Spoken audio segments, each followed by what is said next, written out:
Hello and welcome to everyone listening to the Written in Melanin podcast, the place where you come to get your weekly dose of melanated creativity.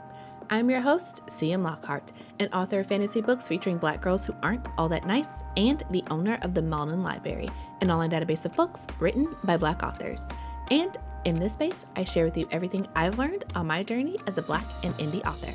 I'm glad you're here.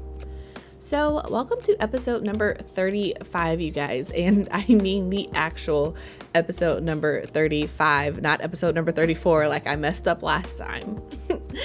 But for this episode, I wanted to share with you guys some of my tips for self-publishing your books, since I am in the midst of my own publishing journey for book 2 of my Wrath of the Gods series. These are going to be my less than common tips, so the things that can help, but that I feel like no one ever really talks about. So let's go ahead and get into this conversation. Before that though, I want to let you guys know that the sponsor book for this podcast episode is Welcome to the Sick Mind of a Sane Person by Terry Lee Watson. This book is an anthology of poems, short stories, and critical essays that reveal why we're still coping with an oppressive structure in America. In this book, Terry Lee Watson considers what it means to be Black in America, what must be done to effect meaningful change, and whether we should be hopeful about the future. To read the full description of this book, head to melaninlibrary.com. And if you're an author who would like to see your book advertised with us, then please visit our services page on the website. All right, you guys, so let's get into a couple of these publishing tips that I have for you guys. And before I get into this, let me go ahead and say that if you are on this channel, if you're listening to this podcast episode, then what you need to know about me is that I am Black. I'm a Black indie author, and I love being a Black indie author. So these tips are for people who fall into that same category. And the reason I preface this conversation by saying that is because there is going to be a lot of information on the internet about how you should go about publishing your book, especially if you are new to it and especially if you are just starting out. So I say all of this to say that I enjoy what I do, and so these tips are not necessarily the common ones that you are going to get from blogs and such, and this is from my personal lived experience. So all that to say that I'm speaking to the people who know that they do not want to be traditionally published, that they want to indie publish their book or self-publish their book, because these are the things that you're kind of want in your back pocket. And the first piece of advice that I have for you, and this is kind of the big one, I've talked about it before, is make yourself a timeline. And what I mean by that is to sit down and pick out an ideal release date. It can be whatever it is that you think that you want to release your book by. And if you're new to this, just pick whatever date feels good to you. And if you're experienced, then you kind of know how this works and where I'm going with this. But the reason I say that you should make yourself a timeline is because when you are self-publishing your book, when you're indie publishing your book, you are having to make all of the creative decisions for your book. You are the one who has to decide what the timing is going to be for beta readers, for cover reveals, for your marketing, for your early release books, everything. So the best way that I have found to make sure that 1, you don't forget anything, and 2, you don't run out of time to get everything done, and 3, you're not putting yourself behind an 8 ball and having to rush, is to make yourself a timeline. And the way I do that is I decide on what my release date is going to be, and then I work backwards from there. So it's just like if I know that my book is coming out in August, right? Then how many weeks do I need before that to give my ARC readers time to read the book and to get up a sufficient amount of promotion surrounding the book? And if I know that I need to get, my ARC readers the book by no later than, let's say, June, so they have all of June, July, and August to read the book before it comes out, then it's just like, okay, well, when do I need to have my final edits done and my final files? And if I need to have my final files done by X time, then at what point do I need to be sending my files to my editor? And you kind of work backwards from there. I talked about this a little bit more in detail on my Patreon. So if you're not signed up, it's patreon.com/CM Lockhart. And I share a little bit more in detail exactly how I did this, as well as my exact timeline for book 2, if you want an example of like exactly what I'm talking about.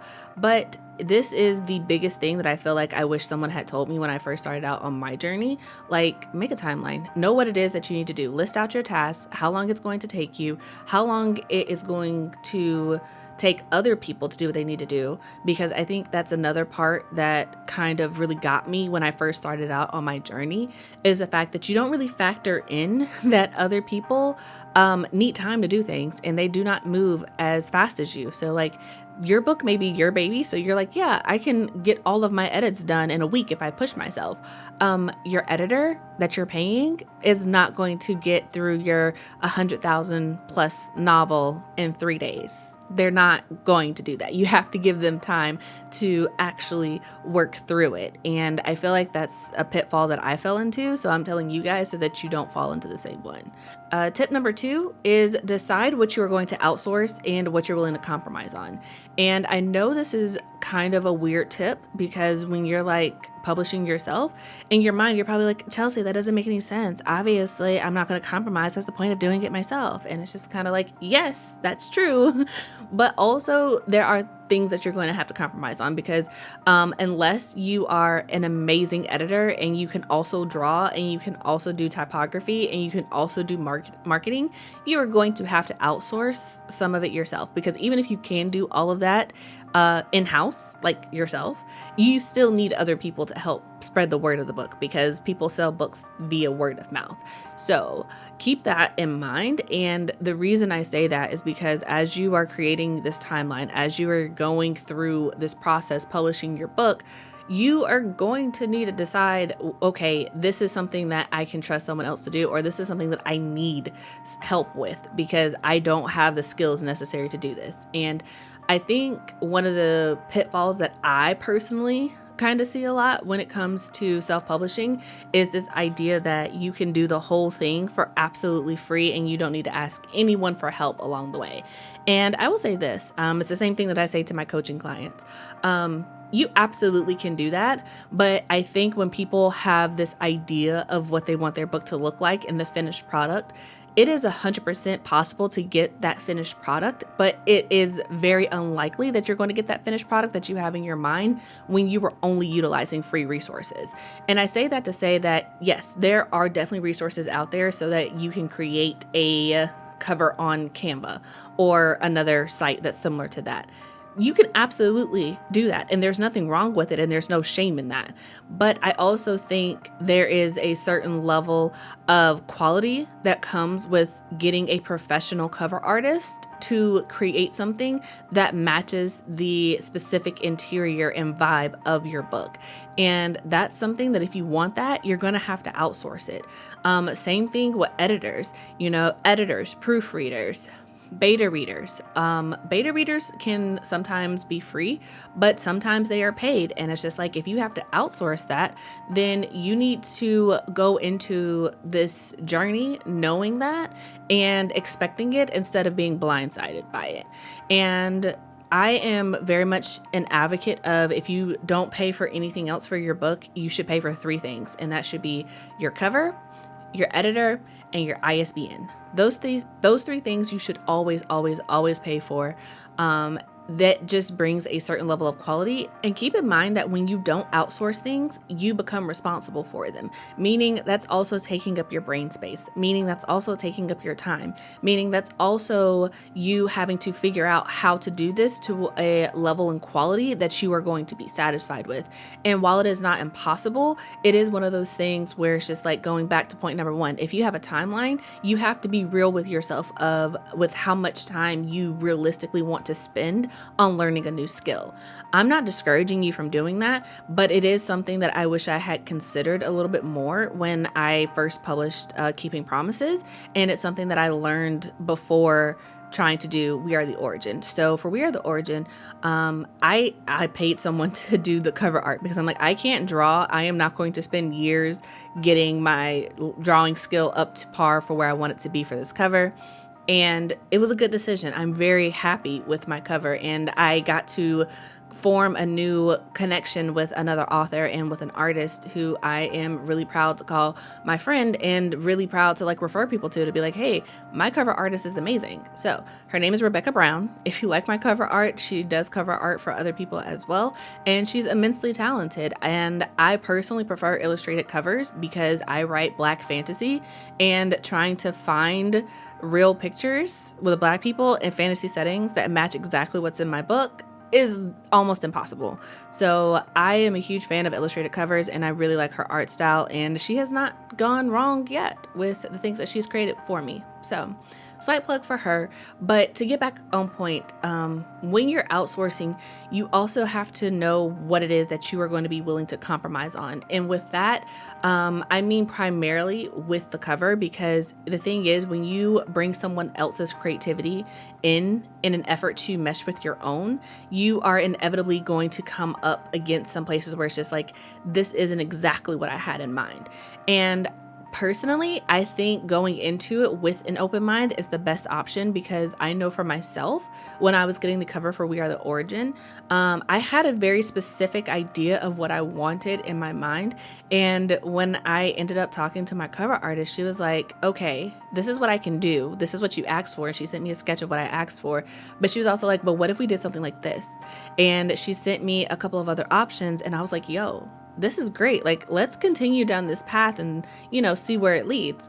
And that ultimately led to the final version of the cover, which I absolutely love.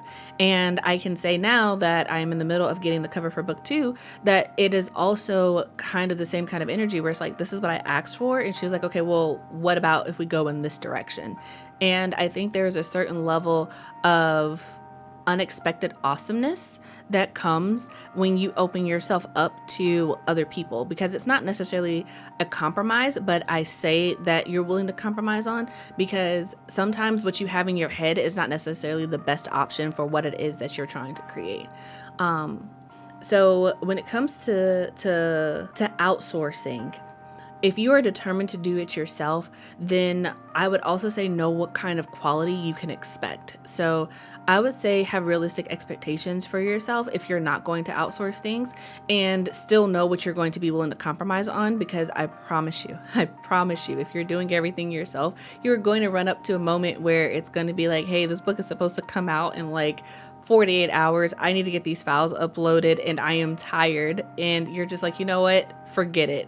I'm not going to try to do the fancy hanging indent on this formatting, and we're going to have regular indenting, and it's going to be fine. So know what it is that you want, but also know what it is that you're willing to compromise. And that will also help you focus in on what's most important and what's worth spending your time on, and what is worth trusting other people with. Which kind of leads me into my third point for this podcast episode, which is do your research. Research everything. Because when you decide to be an indie author, you are starting a business. And again, this is something that I wish someone had explained to me when I was still a baby author and I had no idea what I was doing. You need a brand. You need an author presence online, and you have to think of yourself as a business. And when you start thinking about yourself as a business, you start thinking about, is this a business expense worth making? And do I want to present myself this way online to my peers and my colleagues and other professionals in this industry? Because when you start thinking of yourself as a professional and you start thinking about other authors as professionals, you carry yourself a different way on the internet. At least I do. And when you do your research and you know what it is, and you can walk and talk with confidence, and you're like, you can move knowing that you have done the best thing for your book and for yourself, you don't get caught up in the what ifs. And there is this pitfall that my friend Amanda talks about on her channel. So shout out to her, Amanda the author on YouTube. She talks about this a lot. And it's about getting caught up in other people's author journeys. And when you are on your own, it's very easy to look to the left or to the right and see what other people are doing and the accolades that they are getting and the success that they're having. And to be like, well, why am I not having that? And one of the things that I feel like can help you avoid that is if you do research and you know what they're doing and if it would work for you. Because some people are going to put their book in Kindle Unlimited and that is what's going to be best for them. But you have to do your research and you have to understand what that means and not just necessarily jump headfirst into what someone else says worked for them, because that may not work for you. A prime example of this is if you're a Black author on Kindle Unlimited, 9 times out of 10, that book is going to be a romance. That's not a bad thing, but statistically speaking, 9 times out of 10, Black authors in Kindle Unlimited, you're going to find a romance book. That's fine. But you know what that makes it hard to, if you write horrors or thrillers, if you put your book in Kindle Unlimited, it's not a bad thing, but you have to also be mindful that the target audience of people who use Kindle Unlimited to find Black authors, 9 times out of 10, they are looking for a romance. So when you're making decisions, it's important to be armed with knowledge about what is going to be best for you and your journey. And this is something that is easily Googleable. You can just look it up and be like, hey, this person is having a lot of success on Kindle Unlimited. Well, if they're writing a Why Choose romance and they have 10 books out, also keep that in mind, because someone who has a backlog is also going to perform very differently from someone who's releasing their debut novel. And understanding the difference between those things is what's going to help you be confident in your own decisions. And when you do the research ahead of time and you know that, hey, I'm not putting my book in Kindle Unlimited, I'm just uploading it to Amazon, then you can feel confident in your journey and trust the process. And you start to deviate and fall into these traps when you can't trust the process. When you're like, okay, well, this person dropped their book and it just popped off overnight. Why didn't that happen for me? Well, one, let's be real here. Sometimes it's luck. Sometimes the right person finds the right book and they absolutely love it and they tell the right person and things just happen. Be happy for your peers and your colleagues who are having success. Trust me, like your time will come. But when you do your research and you trust the process, then it's like you can have confidence in knowing that your time is going to come. You can be patient knowing that, hey, I am on the right track. I am doing what's best for me. And the thing is that I think some debut authors forget is the fact that, you want to set this up so that you can do it again. Unless you are like on your mind to be like, no, this is the book of my heart. I just want to write this one book and move on. That's cool. No judgment. But 9 times out of 10, most authors are not a one and done type of thing. So I also say that you need to go through these steps and keep all of this in mind, because you want to be able to replicate this. You don't want to go through your debut journey and then when you're ready for your second book, feel like you're back at square one with absolutely no idea where to start or how to go about things. So that's why I say that it's really important for you to make a timeline for yourself so you know what it is that you need to do, when you need to do it, and how long you have. It's super important to know what you're going to outsource and what you're willing to compromise on, because when you're collaborating with other people, you are no doubt going to have to compromise on something, and that's not always a bad thing. Sometimes the end outcome is better than what you thought it was going to be going into it. And it's also super, super, super important to do your research. Know what it is that you want, know what it is that is going to work for you. And my little bonus tip for this is to get behind a couple of paywalls. And I know that this might be controversial advice, because obviously you might be listening to this and you're like, Chelsea, I am a brand new author. I don't have any money to spend on this. And this is for the people who do have a couple of coins to invest. I know everyone's situation is different, but if you do have a couple of coins to invest into your craft, then I would suggest that you invest them. Get a coach or a mentor, so who you can talk to, who you can ask questions, who you can be like, hey, this is what I think. This is what I found. You've been through this. What should I do? This is what I'm thinking about for my book. Does this make sense? Having someone who has been through what you're currently going through and can guide you and help you navigate is really, really helpful. I'm saying it because I have been very fortunate to have been able to speak with people who had already been through the process, and they taught me so many things along the way, where it's just like, yeah, being able to ask questions when you're like, is this the right move? Is this what I should do? Should I pay for this? It's just kind of like, it's really nice to be able to ask someone and they can tell you like, oh, yes, you absolutely should buy your own ISBNs, or no, you absolutely should not buy a barcode because wherever you get your book printed is going to provide that for you. Being able to navigate the ups and downs of publishing is really, really helpful when you have someone watching your back, But moving on, it's not just coaches and mentors.